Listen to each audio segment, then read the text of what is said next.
Mungkin nak salam dianggap pidato, jadi langsung Al-Fatihah. Terus nak salam dianggap pidato, mungkin dianggap kampanye malah repot. Jadi, langsung awas magis. Kulo diminta panitia untuk bikin judul. Terus judul kulo adalah keistimewaan mukjizat Al-Quran. Kersane akurat nih kulo betul kerpean. Jadi otoritatif. Karena kalau dalam pendapat ulama, kalau seorang mubalek atau seorang ulama atau siapa saja kok ngomong tanpa teks itu dia tersangka sebagai musyarrek. Musyarrek itu menandingi syariatnya Rasulullah SAW.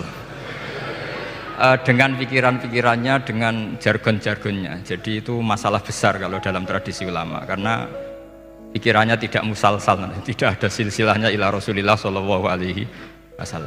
Makanya saya meskipun banyak orang percaya ngaji di mana-mana itu bawa kitab.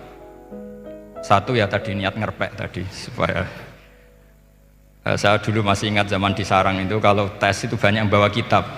Ketika ditanya, ini namanya ngerpek? Enggak Pak, mutolaah itu tanpa batas. Jadi mutolaah itu kapan saja. Yang agak kriminal itu kasus ujian nasional. Itu ada seorang guru SD. Ini kisah nyata, ingin membocorkan ujian apa? Nasional. Itu kan jelas kriminal itu. Si guru SD tadi berdalih gini, wong ujiannya mungkar nakir saja dibocorkan, apalagi ini ujian negara.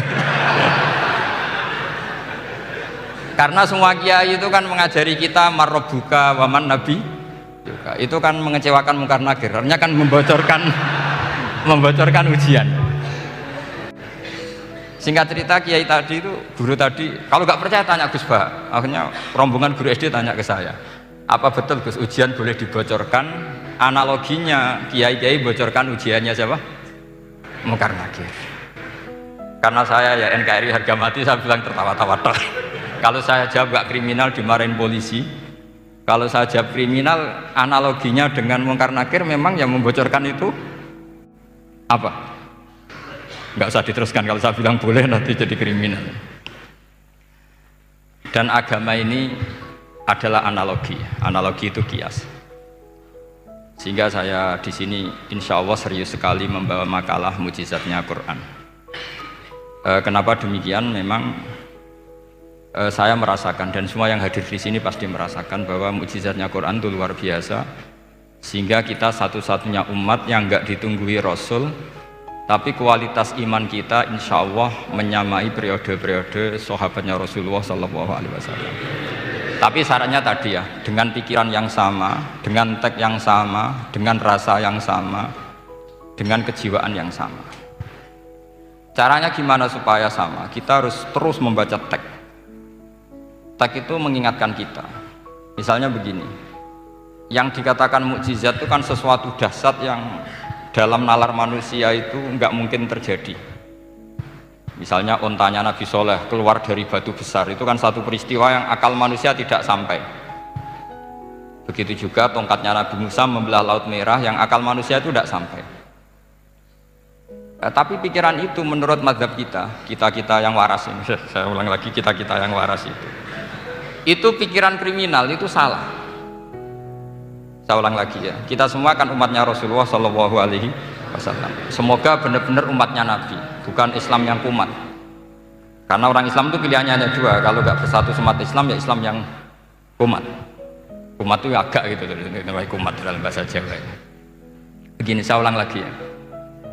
Yang dikatakan mukjizat itu amrun khariqun lil adat, sesuatu yang luar biasa, kemudian dalam tanda kutip yang manusia itu tidak mampu, sehingga itu dikatakan mukjizat. Seperti tongkatnya Nabi Musa dan untanya Nabi Nuh yang keluar dari batu apa? Besar. Kalau kalian ingin jadi wali, pikiran seperti itu udah akan jadi wali. Gagal itu di KPU gagal. Itu. Jadi nggak usah sampai MK, di KPU sudah gagal. Kenapa demikian? Pertanyaannya begini. Memangnya sesuatu yang wajar kita lihat keseharian itu dalam kemampuan manusia? Saya ulang lagi, memangnya sesuatu yang biasa saja, yang normal saja itu dalam kemampuan manusia? Enggak juga kan? Manusia bisa nggak bikin unta? Yang wajar saja, yang lewat indukan, bisa nggak? Enggak kan? Manusia bisa bikin laut enggak? Enggak kan? Jadi kalau mukjizat itu dengan definisi sesuatu yang manusia tidak mampu, memangnya keseharian alam ini manusia mampu? Enggak juga kan? Nah, karena agama Islam dengan logika itu, Rasulullah SAW menolak mukjizat yang seperti itu. Ya, menolak mukjizat yang seperti itu. Makanya saya bilang pikiran pertama tadi itu kriminal, karena itu ditolak oleh Rasulullah SAW. Karena ya itu tadi, kalau itu dituruti, lama-lama kita tidak tahu kedahsyatan ciptaan Allah keseharian. Makanya ketika Rasulullah diminta laula utiya mislama utiya Musa, ya Muhammad itu punya mukjizat kayak tongkat Nabi Musa. Kasolihin Nuh, kasolihi soleh. Apa karena koti apa? Soleh. Sebagaimana untanya Nabi Soleh. Apa jawabnya Allah? Wa ma min dabatin fil ardi wala ta'iri yatiru bi janahihi illa umamun amsalu. Sebagian dijawab inna fi khalqis samawati wal ardi wa ikhtilafil laili wan nahar sampai saat terusnya wa tasrifir riyah saat terusnya la ayatil liqaumi yaqilun. Karena logika yang terbangun begini. Dan ini saya ulang lagi, ini syarat utama jadi wali. Ini masih satu poin. Nanti ACC-nya nunggu ketua-ketuanya. Tapi kamu jangan bayangkan wali itu kayak Sunan Kudus tunda. Jadi kalau kamu jadi wali itu maknanya kullu mukminin waliyullah itu diikhyakan banyak. Setiap mukmin itu walinya Allah. Tapi maknanya gini, waliyullahi wong sing disaakeni Allah itu. Jadi enggak usah dimaknani kekasih Allah. Ya. Jadi karena dalam bahasa Arab itu waliyul yatim adalah orang yang kasihan sama anak yatim sehingga diurus segala keperluannya. Perempuan yang perawan punya bapak namanya apa? Wali, artinya si bapak sayang sama putrinya disebut apa? Wali. Jadi nanti kalau kamu jadi wali dengan makna yang tadi kullu mukminin waliyullah. Setiap mukmin adalah orang yang dikasihani Allah, dan insya Allah semua kita masuk, paham ya? Ya enggak wali songo itu baru maknanya waliyullah sing disayang Allah. Kayaknya kita belum daftar yang ke situ, nanti itu ada urutannya. Saya ulang lagi ya. Kalau kita mengakui kudrohnya Allah nunggu mukjizat, yaitu nunggu tongkatnya Nabi Musa membelah Laut Merah, nunggu ada unta keluar dari batu, maka itu kecelakaan besar dalam tauhid, kecelakaan besar dalam kesaksian kudratullah. Kenapa? Karena alam yang kita lihat keseharian juga tidak dalam kemampuan kita. Alam yang kita lihat keseharian juga tidak dalam kemampuan kita. Misalnya begini, kalau kamu melihat nyamuk, itu pertama Quran turun tentang nyamuk, itu orang munafik komentar, wah Tuhannya Muhammad kurangan stok, sampai contoh saja hanya seekor nyamuk. Tapi apa kata Allah? Innallaha la yastahi ayyadriba masalam ma ba'udatan fama fawqa. Nyamuk itu bukan sekedar kecilnya. Tidak usah kamu bikin nyamuk yang ada nyawanya, itu terlalu sulit. Sampean semua tak suruh bikin patungnya nyamuk. Gampang mana bikin patung nyamuk sama gajah? Gak usah dikasih nyawa.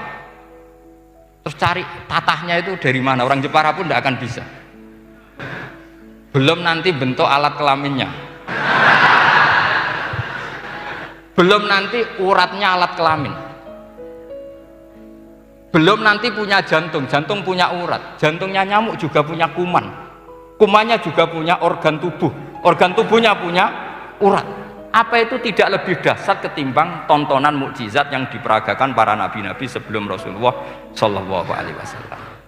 Maka sebetulnya ketika Quran saya katakan mukjizat ila yaumil qiyamah adalah pertunjukan Allah bikin nyamuk. Innallaha la yastahi ayyadriba masalam ma ba'ud. Itu bagi orang alim percontohan nyamuk itu lebih dahsyat ketimbang percontohan mukjizat Nabi Musa membelah Laut Merah, juga lebih dahsyat ketimbang pertunjukan Nabi Soleh ketika mengeluarkan unta dari apa? Batu. Dong, jelas nih. Maka umat Rasulullah, terutama ulamanya, harus ngomong seperti ini terus. Dengan cerita seperti ini, maka Quran jauh lebih dahsyat. Makanya mukjizatnya Quran tanpa apa? Batas. Jelas ya? Makanya kita harus bertobat secara masif, mengatakan kedahsyatan adalah nunggu sesuatu yang khariqun lil ada, bahwa yang kita lihat keseharian adalah semua di luar kemampuan kita. Lah kita ini kan keliru, yaitu tadi, wah onta keluar dari apa? Batu, Laut Merah terbelah, ini dahsyat, manusia tidak akan mampu. Memangnya manusia pernah mampu bikin laut? Memangnya manusia pernah mampu bikin nyamuk? Memangnya manusia pernah mampu bikin telur ayam? Karena keseharian seakan-akan ini tidak ayatnya Allah Ta'ala. Itu kebodohan. Makanya tidak mungkin jadi wali. Yang jenis seperti ini ya gak jadi wali. Taman tenang saja, nanti saya paling nggak sampai 1 jam karena saya tidak biasa ngaji umum. Saya mau itu karena menghormati mbah saya, karena buyut saya itu orang Damaran, namanya Mbah Hafsah. Hafsah binti Maksum bin Soleh bin Asnawi Sepuh. Jadi saya ini ya turunan asli orang Kudus. Jadi saya datang tidak dalam rangka hormat jenengan, hormat mbah saya sendiri sebetulnya.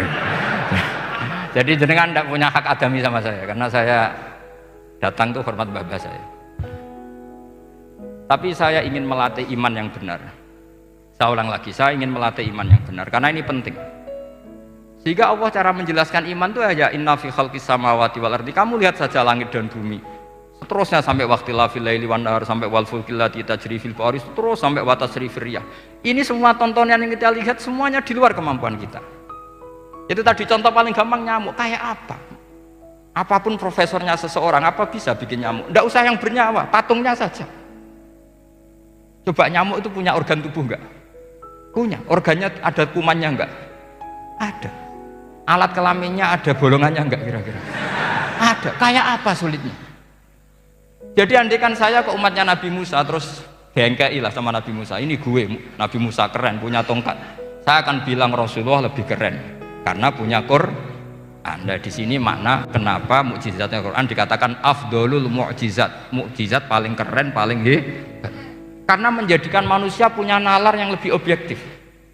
Artinya lebih objektif, kenapa kita hanya kagum dengan sesuatu yang dahsyat? Dengan alasan kita tidak mampu. Memangnya dengan hal-hal yang keseharian kita mampu? Tidak juga kan? Jelas ya? Mohon bener nih ya? Mohon bener di mana ini? Mohon gini malam selai didandani bareng-bareng. Mohon bener ya? Sehingga iman di era Rasulullah SAW itu gak lagi butuh sesuatu yang khariqun lil. Kedua pertimbangannya Rasulullah Muhammad SAW, mukjizat yang khariqun lil adat itu resikonya lebih tinggi untuk tidak abadi. Nanti saya bacakan takbirnya. Misalnya tongkatnya Nabi Musa itu hanya disaksikan oleh orang yang di era itu pun yang kebetulan menyaksikan. Saya ulang lagi ya, resiko mukjizat mahsusah istilahnya, mukjizat yang bisa dilihat dengan indera, itu resikonya hanya dilihat orang yang di saat itu menyaksikan. Gimana? Ini prosedur. Agak gaul nih. Nggak peci, buatan. Terus gimana? Oke. Saya teruskan lagi ya. Ini mau normal nih. Buatan kebanteran nih. Buatan kebanteran nih. Saya ulang lagi ya. Jadi yang dikatakan mukjizat itu seringnya kan dikasih definisi satu pertunjukan yang di luar kemampuan manusia. Sehingga tongkat Nabi Musa membelat laut merah disebut apa? Mukjizat. Ontanya Nabi Soleh keluar dari batu disebut apa? Terus lucunya disebut alasannya karena manusia tidak mampu. Memangnya manusia mampu bikin onta normal yang lewat indukan? Mampu enggak? Artinya umatnya Rasulullah lebih sering melihat kekuatan Allah Subhanahu wa ta'ala kulla waqtin wa hinin, setiap saat, karena cara berpikir sudah dibenahi Al-Qur'anul Karim. Paham ya? Maka untuk jadi wali umatnya Nabi itu lebih mungkin karena melihat kedahsyatan Allah setiap saat. Tidak usah nunggu sesuatu yang super kayak apa? Kan filakil bahri, sebagaimana laut terbelah oleh tongkatnya Nabi siapa? Musa. Terus ketiga, kalau logika mukjizat gini itu terus menerus seperti yang dialami Nabi Musa, resikonya adalah umat selalu menuntut hal yang aneh-aneh dan melupakan hal yang pokok. Itu lebih bahaya lagi. Misalnya begini, contoh gampang. Kita ini hidup di bumi setelah sampean belajar ilmu falak atau astronomi atau belajar geologi. Planet yang sebesar ini apa? Semuanya itu sudah maha dahsyat. Gara-gara kita berpikir butuh kejadian yang aneh, ya gara-gara ingin kejadian yang aneh, mungkin lama-lama Anda ingin cari model hewan yang kepalanya itu di pantat. Baru percaya kudrahnya Allah.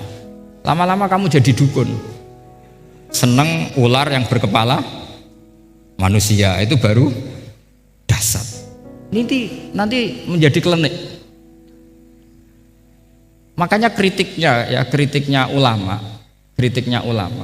mukjizat itu tidak perlu dituruti. Karena kalau dituruti itu bahaya bagi kelangsungan kenormalan kita. Makanya kata Abdul Hamid Khan, termasuk kitab yang saya kagumi, kata beliau begini, yang menjadikan orang kafir adalah dia nganggep kudrahnya Allah Ta'ala itu bergantung sesuatu yang dasar. Dia nggak sadar bahwa keseharian dalam hidupnya semuanya pertunjukan kudrahnya Allah Subhanahu wa Ta'ala. Kayak tadi, saya contohkan nyamuk tadi. Inna woha la yastahi ayyadriba masalam ma. Terus terusannya ba'udotan fama foko. Kayak apa susahnya bikin nyamuk? Sudah kecil, punya alat kelamin, punya organ, punya urat, lalu dalam tubuhnya juga ada kuman, kumannya juga berorgan. Kebayang nggak Anda bikin seperti itu? Enggak. Dasar mana dengan tongkatnya Nabi Musa? Sama-sama berstatus kita tidak mampu sama sekali. Dasar mana? Sama kan? Nah, itu yang diinginkan Rasulullah Shallallahu Alaihi Wasallam, dan Al-Quran menggiring kita cara berpikir begitu terus. Sehingga Quran cukup menghentikan wa ma min dabbatin fil ardi wala ta'iri yatiru bi janahaihi illa umamun amsalukum. Sebetulnya burung yang setiap hari terbang, yang setiap hari lewat Anda, itu semuanya bukti kekuasaan Allah Subhanahu wa Ta'ala. Tidak usah nunggu kejadian-kejadian super dahsyat. Terus keempat, korbannya para kiai, termasuk saya. Jadi nanti kalau saya tidak bisa haji terbang, wah tidak kiai, tidak bisa terbang. Tidak bisa kayak Harry and Potter misalnya gitu, tidak bisa kayak Harry. Jadi nanti kiai juga dituntut gitu, bisa terbang kayak Aladin. Jadi nanti repot. Semua kebenaran agama bergantung pimpinannya ini punya kedasatan itu. Akhirnya celakanya apa? Ada orang yang pura-pura dasar tapi penipu, kayak kasusnya Dimas Kanjeng. Oh nggih. Mboten apa-apa, sing penting ini lancar mon. Nggih mon.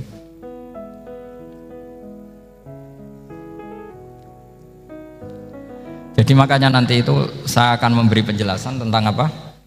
Mukjizatnya Al-Qur'an, kenapa disebut mukjizat paling apa? Dasar. Ini saya bacakan teks pokoknya ya supaya sampean tahu. Ini tabaruk sama Imam Bukhari ya. Redaksi yang diriwayatkan Imam Bukhari, qala Nabi sallallahu alaihi wasallam, ini ikut kitab Fadhailil Quran. Ma minal anbiya'i nabiyyun illa u'tiya minal ayat ma misluhu amana alaihil bashar. Wa inna ma kana alladzi utituhu wahyan awhahu wa ilayya fa arju an akuna aktsarahum tabi'an yaumal qiyamah. Jadi semua nabi punya mukjizat, yang lewat mukjizat itu orang dipaksa iman. Karena dahsyat tadi. Saking dahsyatnya terus cocok tidak cocok itu percaya. Tapi kata Rasulullah, mukjizat saya itu berupa wahyu yaitu Al-Qur'an, dan saya berharap dengan mukjizat itu saya adalah nabi paling banyak pengaruhnya yaumal kiamah, maknanya paling banyak orang yang iman. Terus di sini dikomentari oleh sarehnya ya, oleh penyarahnya yaitu Ibnu Hajar Al-Asqalani. Ya saya baca Arabnya saja. Sampean harus pura-pura paham jadi keren. Jangan minta saya terjemah nanti harus pura-pura paham. Bagus kok, mantas sabah bi qaumin fa huwa minhum. Jadi bergaya orang kaya ya dikira apa?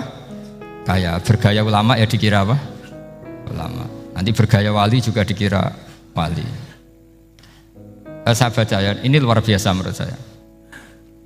Al makna annal mu'jizati al madiyata kanat khissiyatan tusyahadu bil absor kana qoti soleh wa asa Musa. Wa mu'jizatul Qur'ani tusyahadu bil basirah. Jadi kayak tadi, kedasatan tongkat Musa itu karena apa? Laut kok bisa dibelah sebuah tongkat? Itu aneh. Kalau maknanya aneh adalah di luar kemampuan manusia, nyamuk lebih aneh. Kayak apa susahnya bikin organ apa? Nyamuk yang sekecil itu. Artinya bedanya apa? Tongkatnya Nabi Musa dengan pertunjukan nyamuk yang sama-sama mengarah satu titik, yaitu mengakui absolutisme kudrahnya Allah Subhanahu. Sama ndak? Sama. Sehingga umatnya Rasulullah tidak perlu ditunggoni mukjizat simsalabim, cukup penalaran akal. Ini namanya basirah. Apa? Basirah. Nggih jelas ya. Mohon sampean ra usah kepen roh tokate Nabi Musa toh. Cekap melihat apa? Nyamuk. Ya sudah bagus, sudah maju, sudah keren. Ya jelas ya.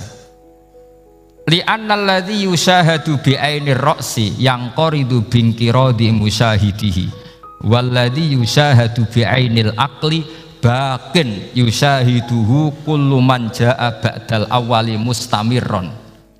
Sesuatu yang dipertontonkan lewat sesuatu yang fisik kayak tongkat Nabi Musa, itu yang percaya langsung tentu yang melihat.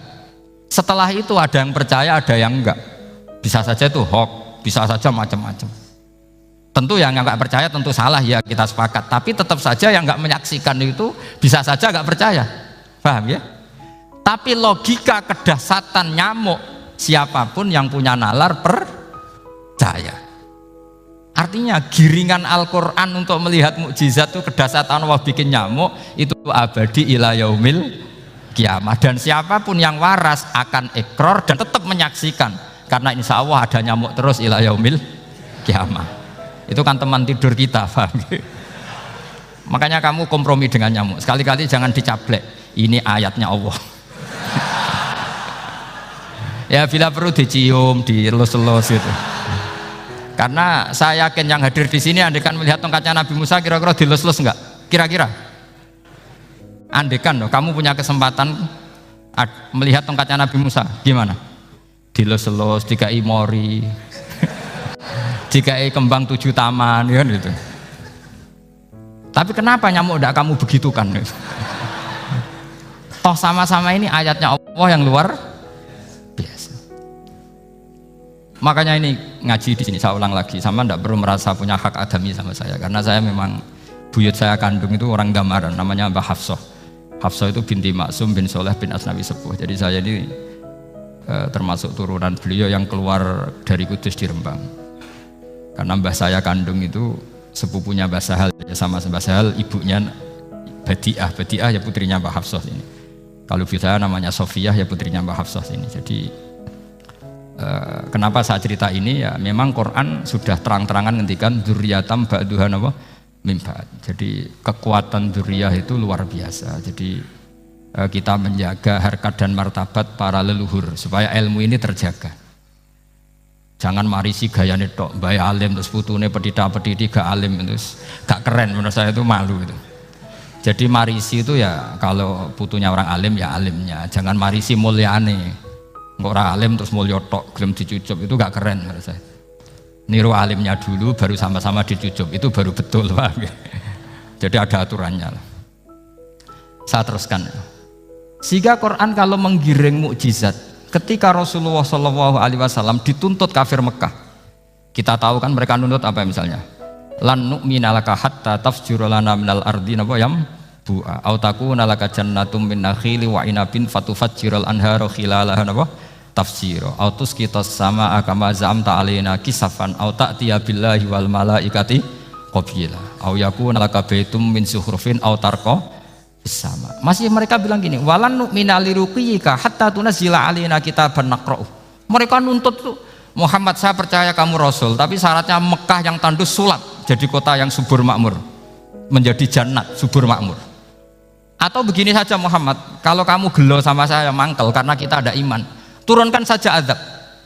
Kisafam minas sama, turunkan saja azab. Atau begini Muhammad, kamu kan bilang utusan Allah, kamu datang saja bersama Allah digandeng gitu. Digandeng terus sama Allah diangkat tangan kamu, dimaklumatkan kalau kamu rasulnya.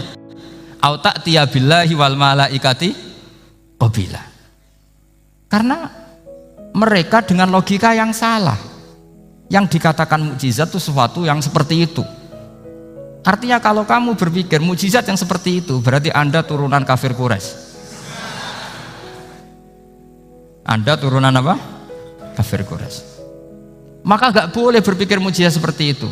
Nyatanya Allah cukup menjawab dengan ayat wa ma min dabatin fil ardi wala ta'iri yatiru bi janahihi illa umamun amsalukum. Dijawab lagi inna fi khalqis samawati wal ardi wa ikhtilafil laili wan nahar wal fulkil lati tajri fil bahr sak teruse la ayatil liqaumi yakin.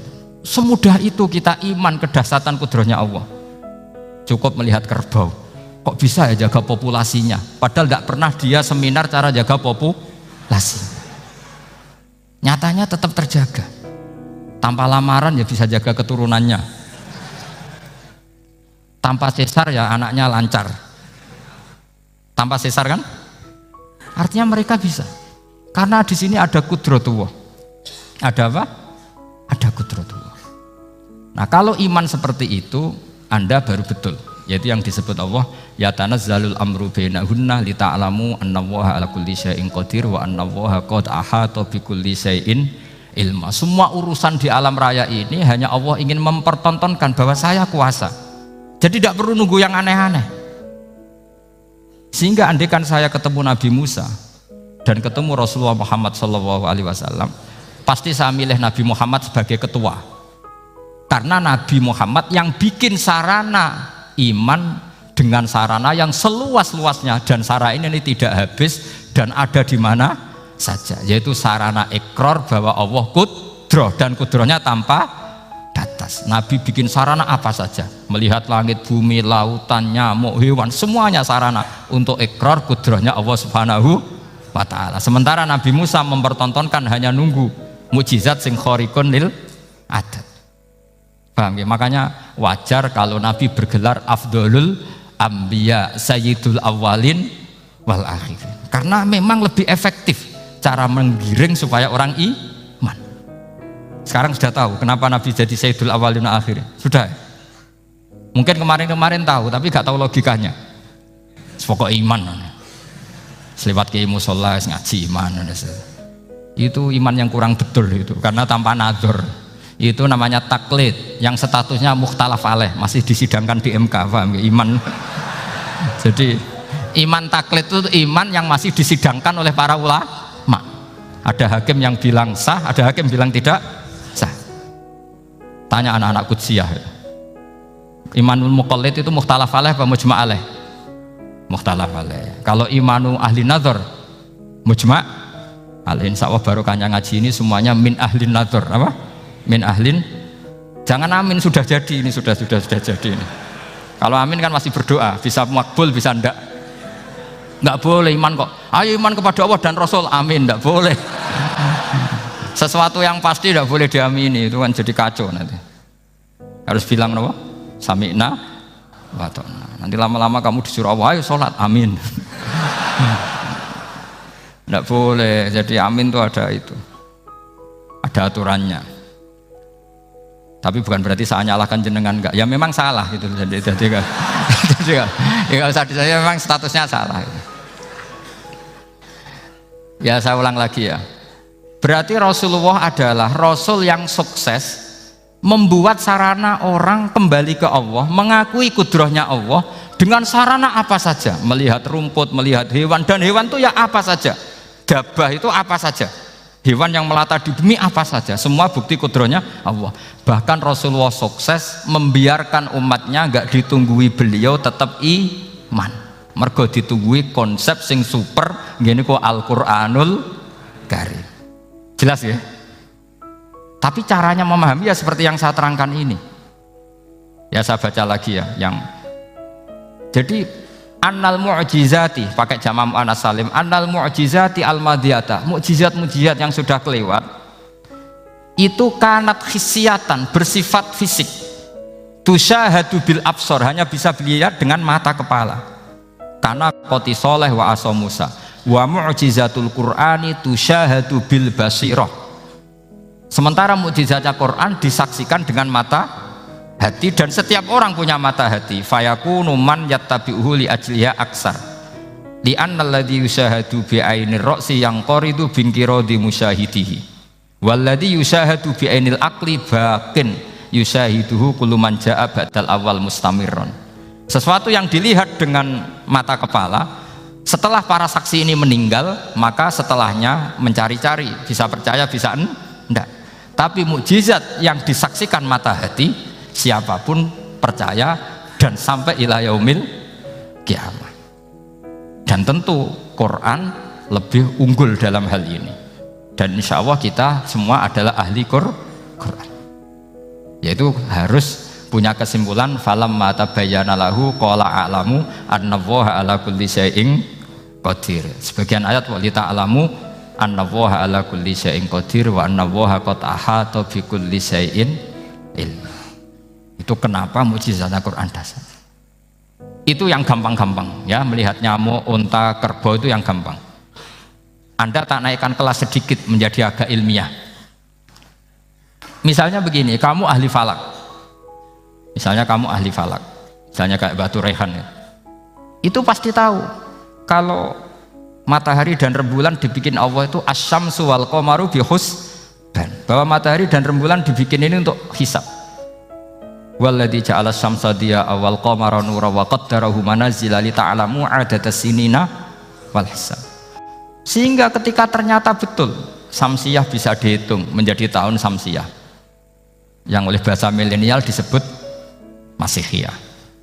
Sayyidina Umar agak tersinggung. Sebetulnya yang namanya hisab itu tidak ada hubungannya dengan Masehi dan Hijriyah, itu tidak ada. Semua berdasar matahari atau apa? Rembulan. Lah sialnya yang Samsiyah ini oleh bahasa internasional disebut apa?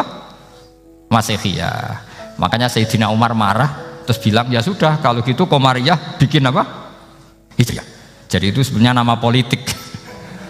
Sebetulnya kalau objektif yang jadi ukuran ya Samsiyah sama Qamariyah. Berhubung ini sudah diambil tetangga partai sebelah, akhirnya ya kira-kira gitu loh. Jadi kira-kira seperti itu. Akhirnya kita namanya apa? Hijriyah, apa Samsiyah sama apa? Hijriyah. Sebetulnya yang asli ya Samsiyah, Qamariyah. Tapi nggak apa-apa lah. Dunia itu mesti ada politiknya. Lah yang repot orang-orang fanatik hukum pakai bahasa nasional, itu repot. Jadi misalnya kematian Yesus Kristus, itu mesti Batu Rehan kan nggak percaya. Akhirnya ditambahi kematian Sibeh. Karena kalau bilang iya kan percaya, makanya ditambahi apa? Sibeh. Karena menurut orang Islam berkeyakinan Nabi Isa itu nggak terbunuh, maka ditambahi apa? Sibeh. Saya dulu pernah usul, karena beliau itu kalau manggil bahasa itu bude, jadi saya pernah sowan usul. Mbak ditulis gini saja, Mbak. Kematian Yesus dalam kurung katanya. Tapi mungkin terlalu vulgar ya, jadi akhirnya dibikin apa? Sibeh ya? Di kalender Kudus kan apa? Sibeh ya, ditambahi Sibeh. Ya nggak apa-apa lah, yang penting keyakinannya masih benar gitu. Jadi masih benar. Kalau usulan saya terlalu ekstrim, masa dikasih apa? Katanya. Ya karena memang begitu kan, kita berkeyakinan Nabi Isa itu gak terbunuh. Wa ma qataluhu wa ma sholabuhu walakin syubbihalahu. Jadi ini saya teruskan, ini paling masih seperempat jam ini. Kalau kelamaan sampai dolim itu ganggu kiai lama-lama gitu. Saya tadi sudah bilang sama panitia, orang Indonesia itu gak sopan. Kalau suka kiai itu didatangkan, itu agak masalah sebetulnya. Dalam etika itu masalah. Kalau seneng kiai ya sowan ngaji, jangan sowan di dalam, itu ganggu ya, sowan ngaji saja. Dulu Imam Malik itu anaknya raja itu, Imam Malik itu seangkatan dengan Harun Ar-Rasyid. Makanya jangan berharap kalau saya gampang diundang. Bukan karena saya sombong, memang etikanya seperti itu. Jadi Imam Malik diminta datang ke istana untuk ngajar anak-anaknya Harun apa? Ar-Rasyid. Masyhur Imam Malik tersinggung terus kata bilang, al ilmu yu'ta la ya'ti. Ilmu itu disowani bukan sowan. Akhirnya Harun Ar-Rasyid minta anak-anaknya datang ngaji ke Imam Malik. Itu anak presiden. Imam Malik berani, al ilmu yu'ta la ya'ti. Tapi kalian beruntung karena saya hormat sama mbah-mbah saya di sini. Wong makom buyut saya itu ya berarti apa ya? Selatannya makamnya saya Ja'far Shadiq itu di situ kan ada makamnya Mbah Soleh, Mbah Maksum, itu mbah-mbah saya. Nah, makanya dulu saya ngaji di sini lama di Damaran itu. Maksudnya lama itu ya Ya mungkin setahun. Karena saya memang mulai kecil di sarang, sampai sekarang saya masih ngajar di sarang. Tapi dulu cukup ya, karena saya kesini sudah hafal Quran, jadi hanya setor setiap hari satu juz, jadi cepet lah. Saya tidak punya masalah ingatan, alhamdulillah, jadi cepet hafal.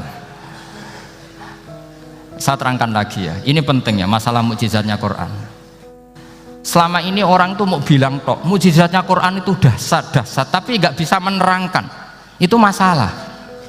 Makanya kita harus bisa menerangkan mukjizatnya Quran dahsyat itu apanya. Yaitu tadi, tongkatnya Nabi Musa hanya disaksikan oleh orang yang di era itu. Toh tujuannya mukjizat adalah diakui kemudian orang menjadi iman. Lalu Rasulullah SAW beliau sudah intaqala ila rafiqil a'la. Tapi konsepnya Quran menjadikan orang yang nggak ditunggui beliau tetap iman ila yaumil kiamah. Itu yang maksud fa'arju an aku na aktsarahum tabi'an yaumal kiamah. Mukjizat saya itu cukup Quran kata Nabi, dan dengan mukjizat itu orang akan iman ila yaumil kiamah. Caranya seperti ini. Karena tadi sedahsyat-dahsyatnya mukjizat, tujuan utama orang terdikte supaya ikrar ngakui kudrohnya Allah. Lah ngono kok ngenteni tongkat sakti lah opo, cukup deloknya mau. Paham ya? Jelas ya? Alhamdulillah, mau naik kelas ini sudah benar, ini sudah benar. Terus kedua begini, kedahsyatan Quran lagi.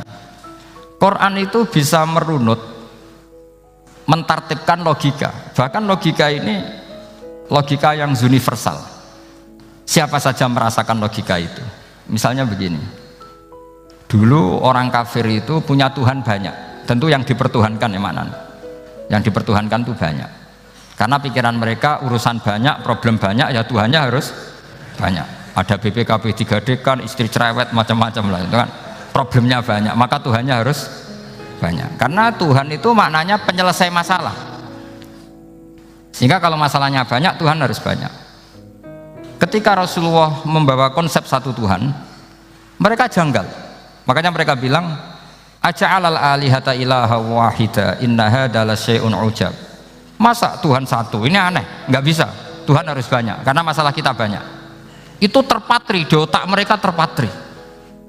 Lalu Nabi dengan santai diajari Allah menerangkan, andaikan kalian punya majikan banyak dan perintahnya beda-beda, kamu suka enggak?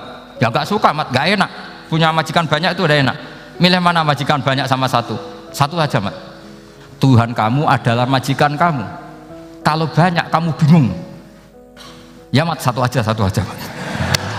Itu segampang itu. Jadi menggiring, Tuhan itu kan bos kita, tuan kita. Kalau banyak berarti yang memerintah kita banyak, dan bisa konflik bos-bos kita ini karena berebut anak buah tadi. Akhirnya mereka, kalau kamu punya majikan banyak dan perintahnya beda-beda, semuanya minta dilayani, kamu pusing enggak? Ya pusing, mat. Minta mana? Majikan banyak sama satu? Satu saja Muhammad. Ya Tuhan kamu adalah atasan kamu, maka harus satu. Mereka paham. Oke, mat, Tuhan satu. Itu yang dimaksud dorobawaw matalar rojulan fihi syuraka umutasyakisuna wa rojulan salamal lirojul hal yastawiyani masalah. Langsung alhamdulillah, karena mereka yang paling bodoh pun paham dengan logika itu. Paham kalau Tuhan banyak, perintahnya banyak, kita repot. Maka Allah bikin satu masalan, yaitu rojulan fihi syuraka umutasyakisuna wa rojulan salamal lirojul. Satu lelaki, satu bos, satu perintah. Kayak apa mudahnya Allah. Kemudian mereka tetap menuhankan Lata, Hubal, dan Uzza karena mereka dipertuhankan. Sebenarnya nggak pernah Tuhan, tapi dipertuhankan. Allah memberi contoh itu sederhana sekali. Wa daraballahu mathalar rajulaini ahaduhuma abkam la yaqdiru ala syai'in wa huwa kallun ala maulah aina ma yuwajjihu la ya'ti bi khair hal yastawi huwa may ya'muru bil adl. Kata Rasulullah, Lata itu menurut kamu apa? Ya Tuhan kami. Muhammad, Hubal ya Tuhan kami. Uzzal ya Tuhan kami.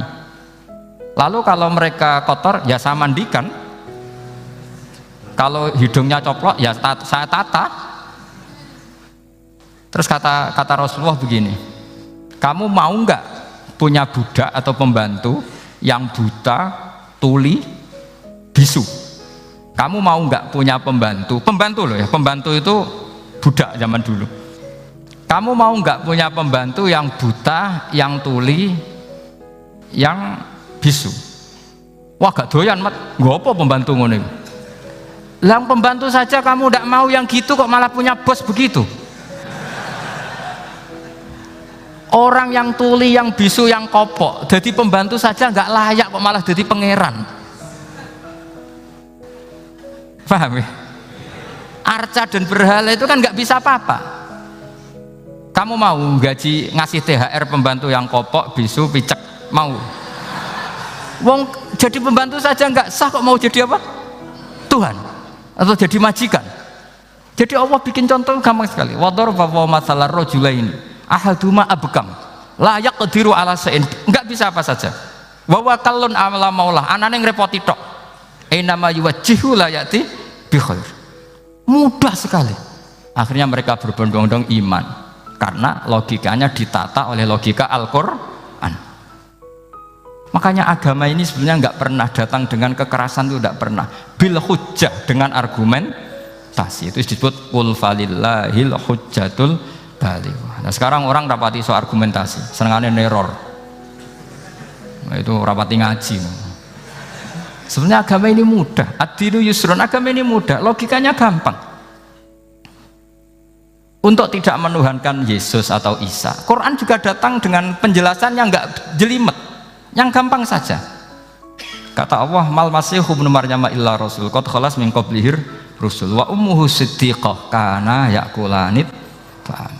Kok arani pangeran piye? Nek mangan ya lesu. Kamu kebayang enggak misalnya punya Tuhan terus mbok gratisi pas marum, terus kamu bangga, alhamdulillah tadi habis ngratisi Tuhan, tadi kelihatannya kelaparan tak gratisi, senangnya bukan main.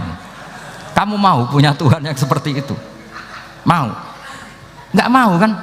Allah menjelaskan karena ya kulanit kuduyan sego, artinya nak orang mangan yo lemes.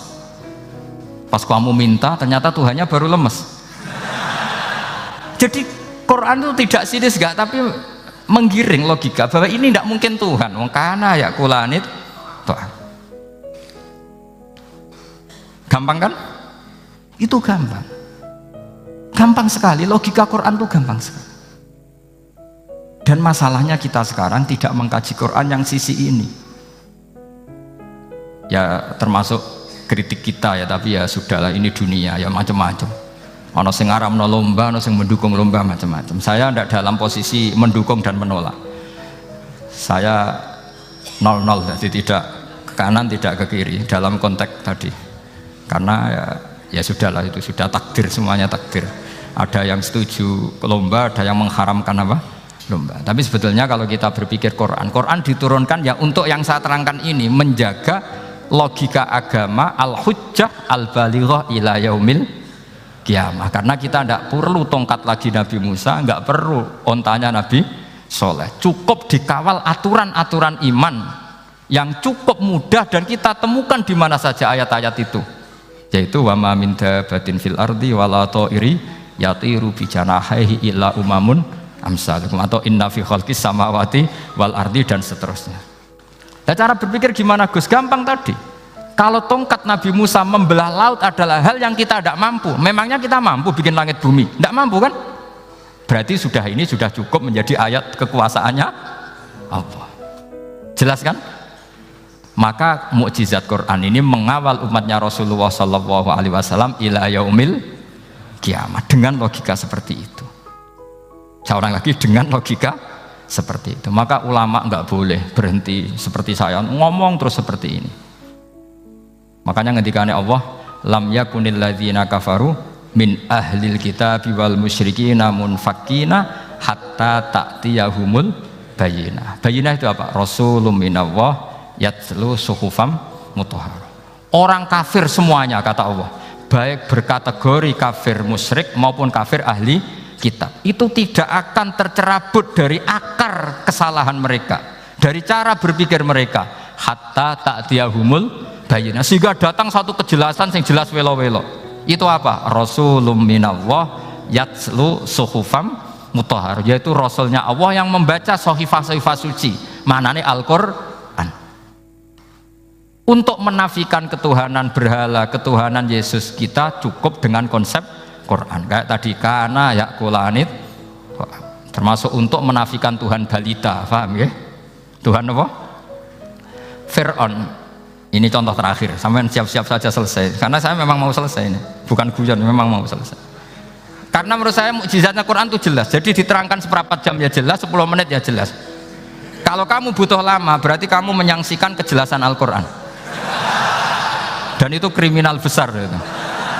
Kalau nggak boleh dibahasakan murtad besar, ya kriminal apa besar. Nggak guyon, betul itu. Saya tadi mau nyontohkan apa tadi? Tuhan balita ya. Fir'aun itu berdebat sama Nabi Musa. Singkat debat begini, kalau nggak salah di J19, kalau nggak salah di surat Syu'ara, dicari sendirilah. Pertama ditanya gini, Musa kamu kesini ada apa? Ya bawa konsep Tuhan, yang jelas itu tidak kamu ya. Lalu Tuhan kamu siapa? Rabbus samawati wal ardi, yang menuhani langit dan bumi. Si Fir'aun masih berkelit. Begini, soal yang di bumi, saya jalan-jalan kemana-mana, setahu saya yang jadi Tuhan saya. Ma'alim tulakum min ilahin apa? Ghairi, di mana-mana yang dituhankan saya.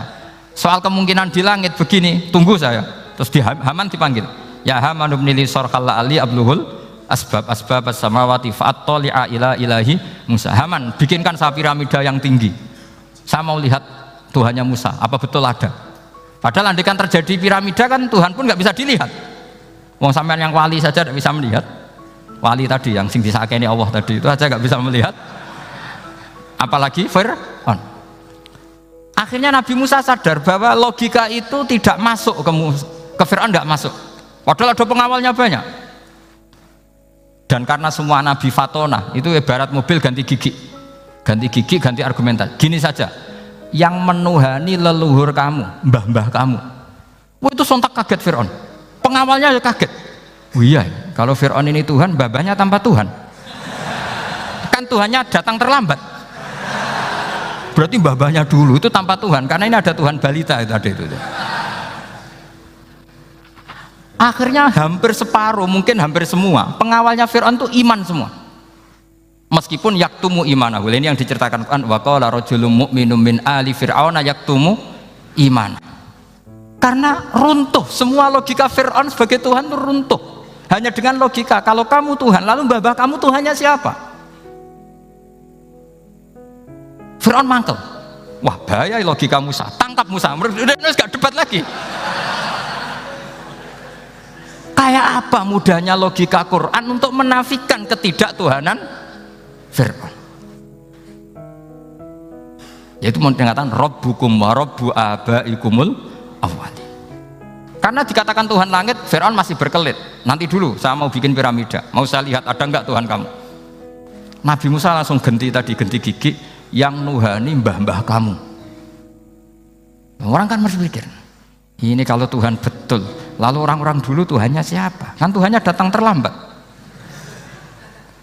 Nah itu lagi-lagi, dan kita baca Quran itu ila yaumil kiamah. Makanya tidak ada umatnya Rasulullah SAW kemudian imannya itu ada syak, nggak ada sama sekali.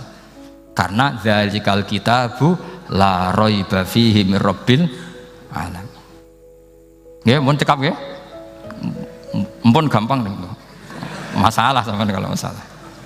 Jadi karena kebenaran Quran itu adhar wa adhar, sangat jelas. Sehingga nggak perlu butuh orasinya saya. Sebenarnya nggak perlu. Saya yakin, sampean sebelum saya terangkan ya sudah iman, sudah betul. Ini kan akal-akalan saja saya dimanfaatkan. Karena ya menurut saya itu ya sudah adharu min samsi dhahira kalau dalam bahasa Arab. Kebenaran sejati itu lebih jelas ketimbang matahari di siang hari. Karena ya tadi logika. Ya saya tambah satu contoh lagi, semoga ini selesai betul. Kemudian Quran misalnya gini, sampean tak bedai, kamu bisa melihat itu karena apa? Ini misalnya apa? Kertas yang saya bawa ini kan kuning. Kamu bisa melihat itu karena apa? Mata kan? Nah itu masalah. Karena melihat kamu dengan mata, sekali ini tak tutupi, kamu tidak tahu. Atau kamu jauh menjadi tidak tahu. Karena mata bisa terhalangi oleh jauh atau tertutupi. Beda dengan Allah. Allah itu kalau merumuskan tahu itu bukan karena melihat, karena menciptakan. Makanya Allah bilang ala ya'lamu man khalaqa. Apakah tidak tahu orang yang membuat? Misalnya ini, kertas ini kuning. Sama saya tak tutup begini. Kemudian kitab ini tak tinggal, saya datang ke Jakarta. Saya tetap tahu enggak kalau dalam ini ada kertas kuning? Tahu, karena saya yang menciptakan. Paham ya? Kamu bangun satu bangunan, di dalamnya ada besi ukuran sekian. Di situ kamu menyimpan emas setengah kilo. Setelah kamu pergi kemana-mana masih tahu enggak? Tahu, karena kamu yang menciptakan. Sehingga ketika kita janggal, masa Allah pirsa semua alam ini? Logikanya gampang, masa yang bikin tidak tahu? Makanya Allah bilang ala ya'lamu man khalaqa. Paham ya? Jadi gampang sekali, mukjizatnya Quran tuh gampang sekali. Nak raro kebangetan gitu. Ampun nggih, Al-Fatihah. A'udzubillahi minasyaitonir rajim. Bismillahirrahmanirrahim. Alhamdulillahirabbil alamin arrahmanir rahim. Iyyaka na'budu wa iyyaka nasta'in. Ihdinas siratal mustaqim. Shiratal ladzina